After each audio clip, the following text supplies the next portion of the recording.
Hola mis queridos amigos, hola a todos. De vuelta aquí en este Facebook Live, Facebook Video Live en el día de hoy, por cuenta de la agenda de consultas todavía desde aquí, desde Ciudad de México. Lo primero, quería contarles que ha sido maravilloso este viaje. La semana pasada me vieron ustedes desde Zipolite, Mazunte, San Agustinillo y Punta Cometa, disfrutando de ese maravilloso paisaje y de, diría yo, un merecido descanso de unos 4 días frente al ritmo de consultas y del viaje que he tenido, y haciendo la pausa merecida para poder terminar y ya conectarnos frente a esta nueva dinámica de hoy, mañana y pasado en las consultas. Ya aquí estoy desde la casa de mi hija Mijal terminando mi viaje en México. Estoy de regreso a Lima en el vuelo del próximo viernes en la madrugada. Lo tomaré con calma en el fin de semana y a partir del lunes ya están agendadas las consultas de la próxima semana. Bienvenidos a aquellas personas que todavía deseen atender la consulta presencial. Estamos abriendo agenda para la semana del 27 de mayo. Con todo cariño, ahí estaré para el servicio de todos ustedes desde Lima. Bueno, esta es la casa de mi hija, esta es la casa de mi hija. Desde aquí transmito con mucha tranquilidad, mucha pausa. Muy bonito aquí este sitio, la verdad. La semana pasada estaba un poco más movido, hoy estoy un poco más tranquilo, creo que producto de todas estos bonitos días de sol. Y hoy vamos a hablar de nuestro tema que se refiere a dos partes. La primera parte habla de astrología y judaísmo. La segunda parte habla de astrología y las civilizaciones prehispánicas. Vamos a dividirlo en dos partes porque además podríamos hablar de esto, no sé, durante toda una temporada. Pero por lo menos para tener unas referencias iniciales, esta media hora y la próxima media hora la haremos la próxima semana, con lo que concluimos este segmento que prometí de hacer de estas 6 sesiones de video Facebook Live o de video en Facebook.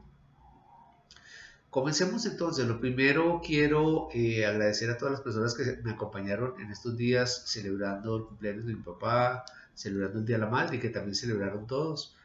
Entonces, en memoria de ellos, con mucho cariño, hago la descripción del entendimiento en el día de hoy. Hablemos un poco del tema de astrología y judaísmo. Si algunos no saben, yo profeso la religión judía, soy miembro de la comunidad y desde ahí tengo un compromiso frente al pueblo también, además de mi compromiso frente a la astrología de la humanidad, que trabaja bonito todo este tema que tiene que ver con la conexión frente al universal.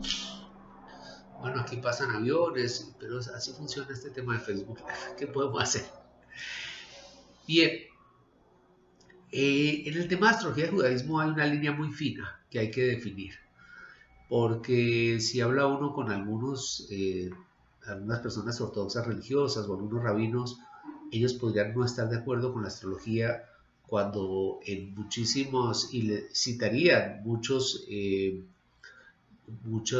renglones, muchos principios de la Torá y del Talmud que hablarían de no conectarás con brujos, chamanes y adivinos. Así que asociar la astrología con el chamanismo es como lo más frecuente, o asociarla con la brujería es lo más frecuente, a través de lo que llaman los procesos adivinatorios. Entonces entenderán que para mí era un poco complicado este tema de astrología y judaísmo sumados. Sin embargo, tuve oportunidad de ir indagando en mi proceso y he encontrado grandes rabinos que me han ilustrado frente al tema. Hablando con uno de ellos me decía, bueno, Sammy, explícame claramente. La primera, ¿tú tienes algún tipo de idolatría como idolatraban en civilizaciones antiguas al sol y a la luna? Y pues obviamente yo le digo, no, para mí el creador es uno solo y mi conexión con él es fuerte a través de mis oraciones que hago diariamente. Y la segunda pregunta que me hicieron es si yo hago predicción. Y la respuesta es no. Yo no hago predicción, hay astrólogos que sí lo hacen. Aclaremos el tema de predicción. Cuando yo estoy hablando de predicción, podríamos estar hablando de procesos interpretativos similares a la adivinación por cuenta de la proyección de las posiciones planetarias y sus manifestaciones frente a sucesos en el futuro. Lo que sí hago es atender una consulta en donde una persona tiene una inquietud precisa frente a lo que mal llamamos crisis, que no son otra cosa que oportunidades disfrazadas. Y en el tema de los tránsitos sí reviso cómo podría darse esa manifestación en la actualidad o en la circunstancia de tiempo y cómo podríamos esperar cuándo terminaría y cómo atenderla. Pero es un proceso de atender en conciencia una circunstancia específica frente a la consulta, en ayudar a una persona que vuelva a encontrar su centro. No en el término de estar buscando temas adivinatorios o buscar hablar de futurología. Dicho esto, pues este gran rabino me dijo, Sami, pues te cuento que en el judaísmo hay una fuente inagotable de referencias frente a la astrología. Las que hemos hablado, que hay un montón de referencias frente a no te juntarás con brujos, chamanes y adivinos, pero también comencemos por entender la conexión que tiene el creador frente a este universo. Sería absurdo pensar que el creador ha construido este universo, o la fuente, o como algunas personas lo ven desde la universalidad del programa, o el Ser Supremo, ha construido un universo en el cual el ser humano no tiene referencia. Porque entonces, ¿cuál sería el sentido y el propósito de nuestra existencia? En la Torá, en la Biblia, desde el comienzo, desde el Génesis, se encuentran los primeros indicios cuando dicen que Dios presentó o construyó o creó, es el término correcto, de la creación creó los luminares para distinguir el día de la noche. Y ahí comienza todo. Y también en repetidas ocasiones le dicen a nuestros patriarcas, debes seguir a las estrellas para encontrar tu camino.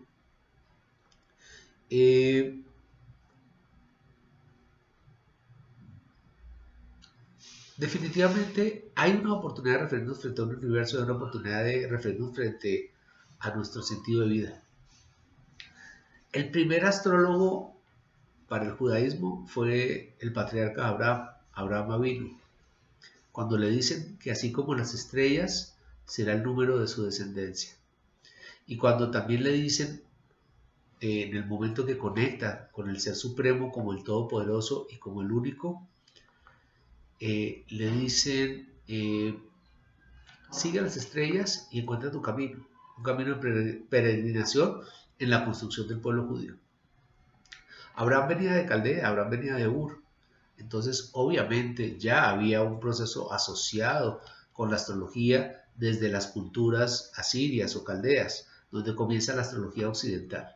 Entonces sería ingenuo pensar que Abraham no tenía una referencia frente a ello, pero él tuvo la oportunidad de conectar la astrología con el verdadero sentido que tiene que ver con la conexión con el Creador y con la conexión hacia el mismo ser humano, hacia su verdadera esencia. A Abraham se le atribuye la creación del llamado Sefer HaYetzirah, el libro de la creación o el libro de la formación, como querramos llamarlo.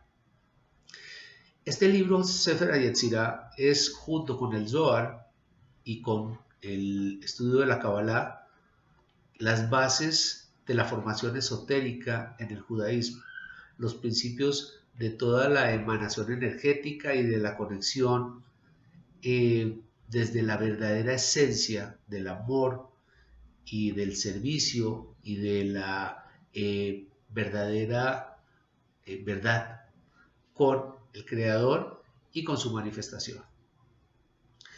El Sefer HaYetzirah trae varias cosas. La primera hace la descripción. Hay varios, hay varios tamaños de Sefer HaYetzirah. El primero que es el original ahora como unas 1300 palabras, lo cual no es tan grande, pero luego aparecen extensiones e interpretaciones más adelante respecto al Sefer HaYetzirah, como la que tiene obviamente el famoso cabalista del Ari, si no estoy mal creo que es Isaac Luria, que hace todo este proceso interpretativo y de conexión. Se dedican dentro de la Kabbalah a entender cómo en el Sefer HaYetzirah se dan estos principios. El primero, se habla que se construye, Dios describe el mundo y lo construye en referencia a través de 32 senderos de la sabiduría. Estos 32 senderos se componen básicamente de dos grupos. El primero, los 10 círculos, las 10 esferas de las Sefirot, que constituyen el árbol de la vida, el Etz HaHaim. Y adicionalmente la interconexión entre estas posiciones a través de 22 caminos de interconexión, que además se asocian con las 22 letras del alfabeto hebreo. Entonces ahí encontramos que hay una composición que además trae un significado astrológico. En el Sefer HaYetzirot, en el Sefer HaYetzirah, y hablando de las Sefirot, hay conexiones o caminos que conectan desde el Malhut hasta la parte más alta, que es el Keter. Es decir, desde la parte básica, desde la raíz y la conexión con el mundo real o con este mundo físico, hasta la conexión más alta que existe en la presencia frente al Creador.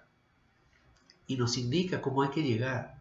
Todo está organizado, todo está interconectado.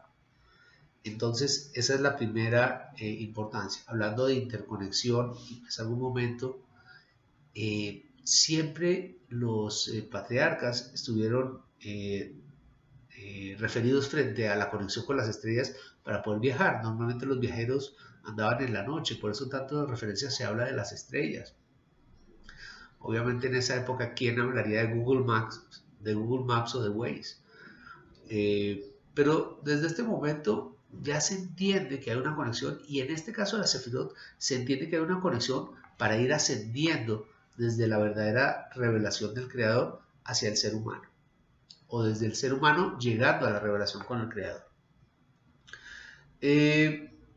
Las 22 letras del alfabeto hebreo, además de su condición numerológica que ofrece una condición vibracional adicional, con todo el sentido de esa emanación, como son los 72 nombres de Dios, cada uno de ellos en las composiciones de las 3 letras, y cada uno de ellos que hace referencia frente a una manifestación energética precisa.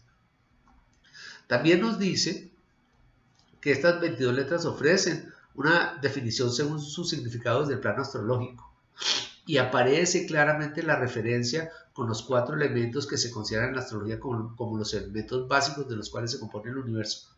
El universo está en una posición totalmente equilibrada frente a 4 elementos básicos, 4 manifestaciones que se llaman fuego, tierra, aire y agua. Cada una de ellas habla de, por ejemplo, el autorreconocimiento y la energía a través del fuego, lo práctico y las metas a cumplir, y el trabajo que tiene que hacerse desde la disciplina y responsabilidad que maneja la tierra, la oportunidad de conectarnos, de analizar, de socializar y de entender que maneja el aire, y por último la manifestación de emociones, sentimientos y sensibilidad que maneja el agua. Pero entonces con el judaísmo ya estaban conectados. Adicionalmente, hablan de los 7 planetas. ¿Por qué hablan de los 7 planetas? Hablan de los 7 planetas referidos desde lo que comúnmente desde la astrología conocemos como los 5 planetas personales: Sol, Luna, Mercurio, Venus y Marte, y los 2 planetas sociales que hablan de Júpiter y de Saturno. Es cómo nos conectamos con nosotros mismos, nos identificamos y cómo nos ubicamos frente a nuestro entorno inmediato, cómo socializamos o cómo nos integramos en una verdadera dinámica con la sociedad, en una dinámica adecuada con la sociedad. No se habla de los planetas generacionales, no se habla de Urano, Neptuno y Plutón, pero de ellos se hablará más adelante en conexión con el judaísmo desde otras perspectivas, pero no desde el Sefer HaYetzirah inicialmente. Pero curiosamente hablan también de la conexión de los 12 signos de la astrología, las 12 constelaciones del zodiaco, con las 12 tribus de Israel, con los 12 meses del año, obviamente. Y entonces empezamos a encontrar que hay un vínculo, hay una asociación también entre lo que tiene que ver con un microcosmos, que sería el universo personal de cada uno de nosotros, y un macrocosmos que tiene que ver con el universo creado por el Todopoderoso. entonces encontramos que esto tiene como sentido y tiene relación. Si todo esto está explicado y si todo esto tiene un orden y si todo esto tiene un proceso creativo y tiene un propósito, ¿por qué pensaríamos nosotros que estamos actuando inadecuadamente cuando buscamos conectar con nosotros mismos y con nuestro propósito de vida? En el judaísmo, el propósito de vida se llama tikkun. Es hacia dónde debemos llegar. No es un tema de karma. Si quisiéramos asociarlo más bien, hablaríamos de un tema de dharma. Es decir, cuál es nuestro propósito positivo, nuestro verdadero compromiso. Entender que llegamos a este universo y desde el judaísmo se entiende la reencarnación como un proceso evolutivo del espíritu y se entiende el cuerpo como un traje, como un vehículo prestado que nos han entregado para que este espíritu atienda a su verdadero proceso de evolución. De ahí que es muy importante entender que todo esto es un plan divino y que nosotros somos solo actores en un escenario en donde nos han enviado a trascender, a subir, a ascender, a crecer desde este propósito. ¿Para qué? Para lograr una mejor humanidad en conexión con el Creador. Desde la astrología está claro, como explicaba, que los procesos adivinatorios no deben ser utilizados. Pero también está clarísimo que la astrología sirve para muchísimas cosas. La primera, para conocernos a nosotros mismos, descubrir cuáles son nuestras habilidades, cuáles son nuestros potenciales, cuáles son nuestras fortalezas, identificar nuestro tikkun, identificar nuestra misión de vida, ver cómo manejamos en una verdadera relación de armonía y de amor nuestros vínculos con nuestro prójimo, cómo atendemos los principios éticos y morales en nuestro vínculo con la sociedad y con nuestro prójimo. Muchísimas referencias se hacen desde la Torá y desde el Talmud en la explicación de la Torá a cómo debemos actuar y cómo debemos obrar. Lo que ocurre, y con mucho respeto, es que parece que la gente se va a un extremo, ¿no? No ven la oportunidad que la astrología da de obtener un mejor ser humano, sino lo ven como un elemento predictivo o como una herramienta de manipulación basada en la paranoia del consultante. Yo cuando hago mis consultas siempre comento que el tema tiene que ver con entender y lo que yo no sepa con humildad lo menciono, porque pues de eso se trata, de que la persona entienda cuál es su vehículo y para dónde va.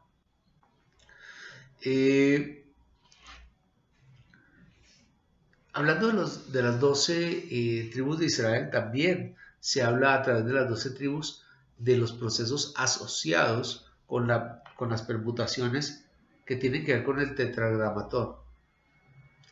Aquí el proceso de lo que llamaríamos esta magia de la creación tiene que ver con un orden perfecto. Aquí deberíamos incluir la numerología, que en el judaísmo está muy presente, a través de los valores que se dan a cada una de las letras del alfabeto judío. Deberíamos incluir las proporciones, la física, como lo mencionan claramente en la construcción del primer templo en Jerusalén. ¿Por qué se habla tan en detalle de cómo deberían ser las proporciones y cuáles deberían ser las distancias? Porque hay unas manifestaciones energéticas asociadas con esas proporciones. No solamente, y es obvio, que cuando vemos construcciones como el Partenón, que tiene una proporción ahora perfecta, encontramos que nos sentimos cómodos y a gusto, a escala. Pero adicionalmente hay una manifestación de energía que era importante atender, por ejemplo, en el Sancto Sanctorum, en la distancia en donde el pueblo podía acercarse hasta un punto y donde había la conexión de los Kohanim, de los sumos sacerdotes y de los levitas, a sus referencias frente a la conexión con Dios en su manifestación a través del Aron HaKodesh, del Santo Sanctorum. Como mencionaba, hay una cantidad de de momentos en donde se refieren a brujos y adivinos, inclusive también se habla de castigar con el fuego a aquellas personas que incurran en actos de superchería, de hechicería. Pero obviamente yo no estoy de ese lado, yo estoy del lado de lo que estoy comentando, que con mucho respeto es mi entendimiento y para mí es mi verdad. Y tomo solo un caso en donde se menciona en el profeta Isaías. Muchos se mencionan de los profetas, Daniel, Isaías, Ezequiel. Pero en el caso de Isaías se menciona en el capítulo, aquí lo tengo anotado, en el capítulo 5, el versículo 12 dice, poco más o menos, y dice un resumen, dice, el plan divino es una sola unidad. Y el Talmud habla de las energías que contienen ese plan divino. Y habla claramente de que tenemos una responsabilidad de poder entender ese plan divino desde nuestra propia referencia. Inclusive se habla claramente de los días de la semana, de cuando una persona tiene una manifestación energética o una actitud o un tipo de personalidad cuando nace Yom Rishon, por ejemplo, que es un lunes. Perdón, un domingo, el primer día de la semana dentro del judaísmo, que es un domingo, el Yom Rishon.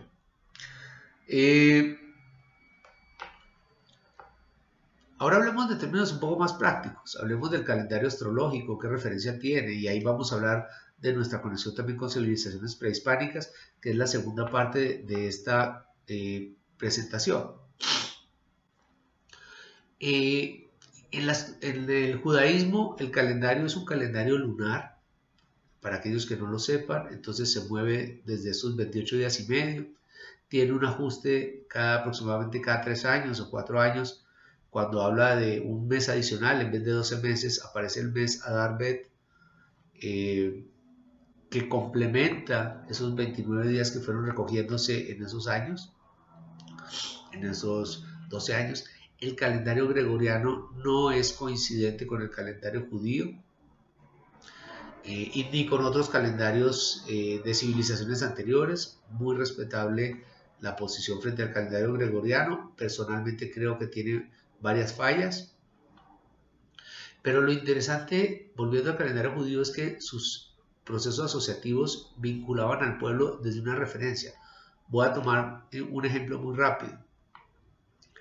Hay fiestas, y para mí la fiesta más importante del pueblo judío es Pesaj, la Pascua, acabamos de pasarla. Y Pesaj todos los años comienza el 14 de Nisan al 15 de Nisan, cuando está la luna llena.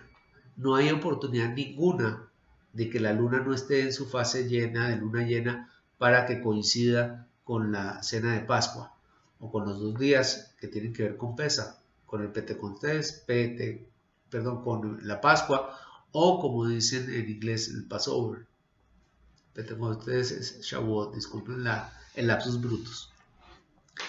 Entonces, esa es una fiesta. Y la otra fiesta es Sukkot, que viene también 10 días después de terminar, 10 días después de comenzar el Año Nuevo Judío. Perdón, 15 días después de comenzar el Año Nuevo Judío, donde el Año Nuevo Judío también comienza con la luna nueva en el mes de Tishrei, que realmente es el 7º mes del año, no es el primero. El primer día del año del calendario judío tiene que ver con el 1 de Nisan, que es cuando comienza realmente y que se asocia con el éxodo y con la forma cuando los judíos salen de Egipto y peregrinan. Pero a veces se confunde y se habla como que el año nuevo comienza el 1 de Tishrei, cosa que no es cierta.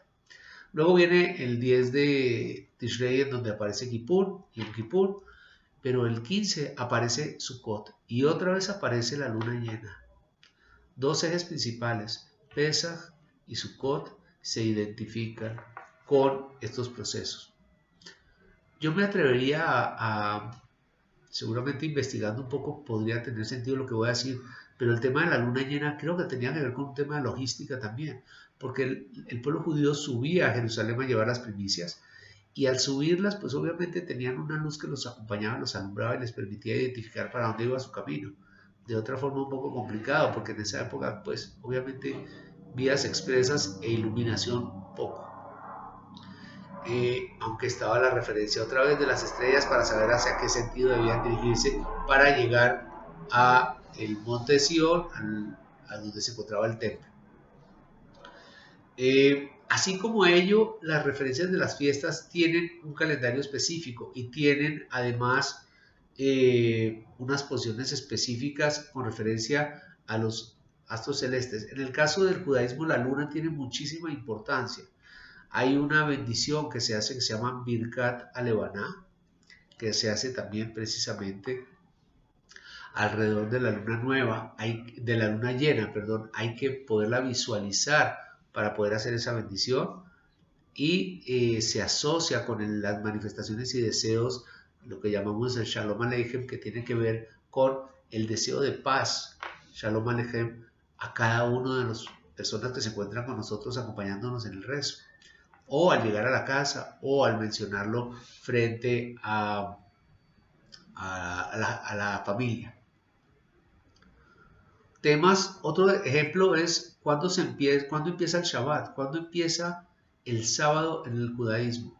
En el judaísmo los días comienzan al atardecer y entonces el sábado comienza el viernes a la noche y dice claramente que cuando puedan visualizarse 3 estrellas es el momento donde se entiende que se hizo la noche y comienza el día siguiente. Otra vez 3 estrellas. ¿Qué pasa si no pueden visualizarse? Obviamente se calcula hoy en día en el tiempo y hay una referencia astrológica para poder identificar exactamente a qué horas se está manifestando la noche en cada uno de los días del calendario judío y ya nos lo entregan masticado para que lo utilicemos.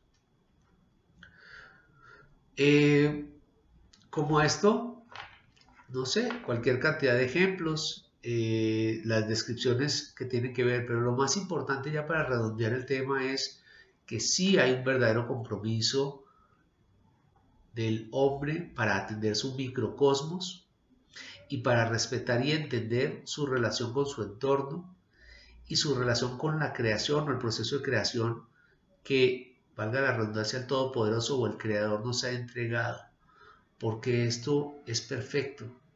Este universo es perfecto y tiene una energía absolutamente equilibrada y balanceada. Aún los que no somos balanceados tenemos un sentido desde nuestra dinámica para buscar ese balanceo. Bueno, y empieza esto ya a extenderse, ya empiezo a ser reiterativo. Quería comentarles 2 cosas. La próxima semana vamos a hablar de la asociación que tienen las civilizaciones prehispánicas. Hoy no es casualidad que me encuentre desde la civilización azteca, no es casualidad que regrese a mi civilización inca esta semana. Me encanta esa conexión y entenderla. He tenido acá en México la oportunidad de unos grandes maestros que me explican esa referencia sumamente compleja, sumamente profunda, con todas estas civilizaciones en los procesos asociativos. Obviamente hablaremos también de la referencia desde la astrología con la civilización de Asiria, de Babilonia, la civilización caldea y las referencias que tienen con el judaísmo también para darle continuidad a lo que estamos hablando.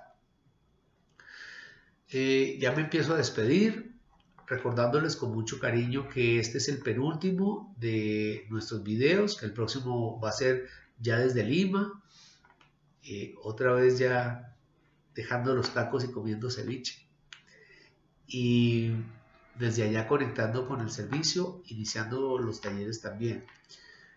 Los invito entonces la próxima semana para que hablemos de esta conexión de la civilización prehispánica, encontrar como temas como las pirámides de Egipto y las pirámides de Chichén Itzá y Teotihuacán y Asiria, todo tenía como la misma correlación. ¿De dónde viene esa oportunidad que se da de que se encuentren aparentemente sin haberse conocido? ¿Cómo coinciden los calendarios de una cultura con la otra?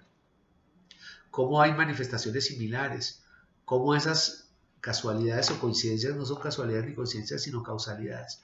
¿Por qué lo comento? Porque detrás de esto viene el siguiente propósito que tiene que ver con conectarnos en el proceso de transformación del universo hacia la nueva humanidad.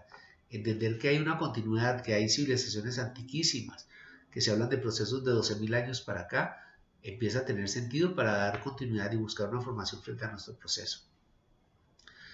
No me extiendo más. Les mando un afectuoso saludo hoy desde México, la próxima semana desde Lima. Y como siempre, pues ha sido un placer servirles con muchísimo cariño. Nos vemos muy pronto. Bye bye.